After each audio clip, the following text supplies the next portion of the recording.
قل هذه سبيلي أدعو إلى الله. Assalamualaikum warahmatullahi wabarakatuh. Alhamdulillah kita ketemu lagi di channel pemberantas kemaksiatan kaum muslimin. Dan seperti biasa sebelum kita masuk ke pembahasan, kami ingatkan untuk kaum muslimin yang belum subscribe ke channel ini, silakan subscribe untuk mendapatkan notifikasi ketika ada video-video yang terbaru yang kita upload di channel ini. Dan untuk yang sudah subscribe, kami ucapkan jazakumullahu khairan katsirah. Dan kaum muslimin, kehadiran Gus-Gus di dunia dakwah itu bukannya semakin memberikan edukasi kepada jamaahnya, tapi malah justru semakin menjadikan jamaahnya orang-orang yang ber-SDM rendah, menjadikan jamaahnya orang-orang yang bodoh kaum muslimin. Hanya sebagian Gus sajalah ya yang memberikan edukasi, memberikan pendidikan, memberikan tarbiyah kepada jamaahnya. Kalau sebagian banyak ya justru merusak jamaahnya kaum muslimin ya. Coba ini ada Gus yang nggak tahu namanya siapa Gus ini kaum muslimin. Ini ya Allah, ini luar biasa. Bodohnya luar biasa ya, melakukan pembodohan kepada jamaahnya juga sangat luar biasa ya. Ini Gus bicara masalah rokok kaum muslimin. Coba kita simak videonya. Ngerokok nih kuy, setiap hisapan itu orang kok ngerokok, setiap satu hisapan itu mendapatkan pahala. Percaya ora? Coba kaum muslimin ya. Ini selain ngerusak aturan agama, yang ngerusak juga aturan negara yang seperti ini kaum muslimin. Ya. Negara kita ini, ya pemerintah kita, ketika memperingatkan tentang bahayanya rokok, itu kan sudah sangat luar biasa. Sudah sangat luar biasa. Ya, dari zaman dahulu sudah dikatakan merokok merugikan kesehatan, sampai kemudian peringatan yang paling keras seperti sekarang, yang seperti kita baca-baca di bungkus-bungkusnya itu. Itu kan jelas kaum muslimin. Jelas. Merokok membunuhmu. Itu kan sudah jelas di dalam Al-Qur'an, yang namanya membunuh diri itu hukumnya haram. Ya, wala taqtulu anfusakum. Dan janganlah kalian bunuh-bunuh diri-diri kalian. Karena Allah sayang terhadap kalian. Ya, ini Allah sudah menyayang kita, kita malah membinasakan diri, kan konyol. Dan lebih konyol lagi yang seperti ini, ya disebut berpahala katanya. Orang yang merokok setiap hisapannya berpahala katanya. Parah ya. Coba kita lanjut lagi. Kok iso Gus? Satu hisapan satu pahala nggih. Mulakno tirunan. Sak hisapan ngene iki aku apa mur nyebul koyo sampean boten. Sak hisapan ngene iki.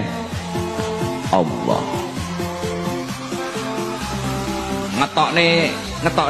Ngetokne beluk. Ngono. Dadine Allah. Astagfirullahaladzim. Di agama ini, di tangan Gus-Gus ya, bukannya semakin baik malah semakin rusak kaum muslimin ya. Bukan semakin baik semakin rusak ya. Yang tadinya kemaksiatan ya, diskotik terpisah dengan majelis ilmu, terpisah dengan yang namanya majelis-majelis yang di sana membahas syariat Islam ya. Tapi dengan adanya Gus-Gus menjadi berbaur ya, diskotik campur dengan pengajian, campur ya, orang-orang yang baik dicampur dengan orang-orang yang rusak.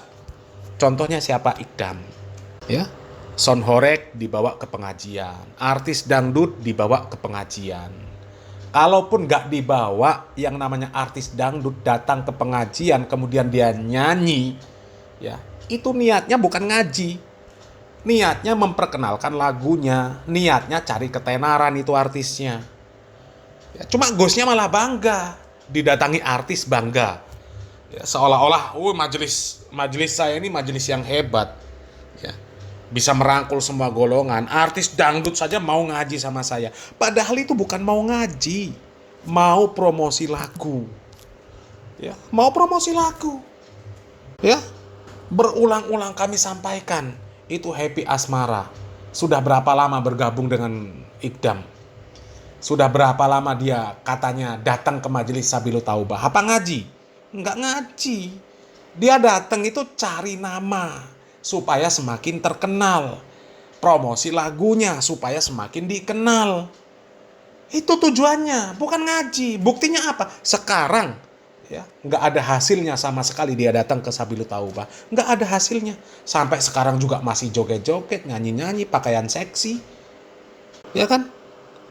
Kalau orang niatnya ngaji, niatnya tobat, seharusnya semakin lama dia semakin dekat dengan kebaikan, bukan semakin jauh. Ya, tapi coba lihat yang datang ke majelis Iqdam itu loh, penyanyi-penyanyi dangdut yang seksi-seksi. Ya, apakah setelah ikut pengajian dia bisa memperbaiki diri? Ya, pakaiannya, ya meskipun dia belum bisa berjilbab misal, ya, belum bisa berjilbab, minimal pakaiannya nggak seksi lagi. Lah kalau pakaiannya tetap seksi, ya bahkan nggak ada perubahan sama sekali, mungkin tambah parah, itu hasil ngajinya apa? Hah? Nanti ketika ada acara Harlah Sabilu Taubah datang lagi, nyanyi lagi. Itu ghostnya yang bodoh, nggak ngerti diperalat sama artis. Begitu juga dengan sound horeg. Ya ghostnya ini dijadikan tameng sama sound horeg supaya terkesan halal, terkesan baik.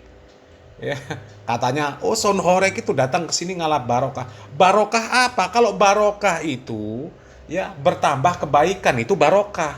Lah kalau setelah acara sound horeg di Sabilu Taubah, besoknya lagi ada goyang pargoy. Itu barokah dari mananya?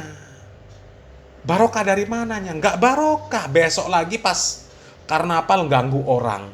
Ya, giliran ada ulama yang memfatwakan sound horeg haram, malah ditolol-tololkan. Hah? Coba. Ya. Ini Iqdam. Belum lagi si Bahru, ya, meskipun sudah minta maaf juga, tapi paling tidak sudah kelihatan, ya, mereka ini membuka majelis bukan untuk mengajak masyarakat belajar tentang hukum Islam, bukan. Yang mereka cari ketenaran, banyak-banyakan jamaah, ya. Jadi majelisnya itu memang dikonsep supaya siapa saja mau datang ke majelisnya, ya. Jadi kalau majelisnya tambah rame, banyak dukungan, banyak juga cuan yang masuk. Ya kan rusak kaum muslimin. Ya sama dengan ini Gus siapa namanya ini, yang bahas masalah rokok. Pemerintah ya sedang berusaha supaya masyarakat meninggalkan, si Gus malah menyebutkan itu berpahala. Naudzubillah min dalik, naudzubillah min dalik. Ya, merokok berpahala dari mana judulnya? Sudah jelas isinya itu hal-hal yang buruk. Ya, coba ada nggak manfaatnya? Kan nggak ada, sama sekali nggak ada manfaatnya. Ya, coba sebutkan satu saja manfaat, nggak ada. Yang ada isinya adalah zat-zat kimia yang berbahaya. Ya, dan sebenarnya untuk mengetahui rokok itu baik apa nggak baik, itu juga nggak dibutuhkan ilmu sebenarnya. Ya, seperti masalah sound horeg kemarin. Ya, cukup dengan hati yang bersih, akal yang sehat, sudah tahu itu perkara yang buruk. Sudah tahu. Cuma kalau orang yang hatinya sakit, akalnya juga sakit, ya dia nggak akan tahu bahwa rokok itu perkara yang buruk. Ya, dari bungkusnya saja, kalau orang yang sehat, sehat akal, sehat hatinya, dia tahu, oh ini barang nggak bener, barang nggak baik untuk dikonsumsi. Ya, karena apa? Nggak ada sama sekali kandungan manfaatnya. Nggak ada sama sekali. Coba, ada nggak di dalam bungkusnya itu ditulis kandungan gizi? Ya, nggak ada. Nggak ada. Justru yang ditulis, ya, yang dimuat di bungkusnya itu gambar-gambar yang merupakan dampak negatif, dampak buruk dari mengkonsumsi barang tersebut. Ya, dari situ saja kalau orang akalnya sehat, hatinya sehat, ya sudah bisa menimbang, oh ini bukan sesuatu yang baik untuk dikonsumsi. Belum lagi peringatannya, ya, merokok membunuhmu, itu sudah jelas. Belum lagi peringatan-peringatan pemerintah tentang dampak-dampak rokok, itu kan sudah jelas kaum muslimin. Ya, ini gus-gus ngerusak agama yang seperti ini. Ya. Kok malah bisa menyebutkan merokok berpahala? Ya, ketika ngisep katanya Allah. Ya, ketika membuang asapnya hu. Itu jadi berpahala katanya. Astagfirullahaladzim. Rusak ini kaum muslimin ya, rusak ya. Mudah-mudahan Allah Subhanahu wa taala memberikan taufik dan hidayah ya. Salam waras, salam akal sehat, barakallahu fikum. Wassalamualaikum warahmatullahi wabarakatuh.